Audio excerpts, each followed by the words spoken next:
වැඩි නෑ. පුළුවන් විදියට ගෙනාවේ බං. බොඩවල මම මේක ඉල්ලලා තියෙන්නේ. යකෝ මම කන්නේත් නෑ යකෝ මේවා. කාලා වගේ පාවෙලා තියෙන්නේ මේවා. මොනවද උස්සන් ආවේ? පිස්සු.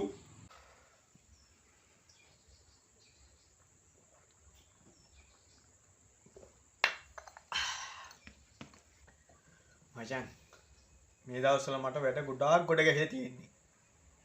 මට දැන් යන්න පරක්කු වෙනවා. මම අපි එහෙනම් පස්සේ හම්බෙමු. මේ බොඩවලට මම මේවා උස්සගෙන ආවේ උඹ. ඈ? මේවා කන්නේ නෑ බං මට සීනිද කොහෙද බං? වැඩක් නෑ බං කතා කරලා. හරි. අපි පස්සේ මීට් වෙමු ඈ. එහෙනම් අපි ගියා. ජය වේවා මචං. ජය වේවා.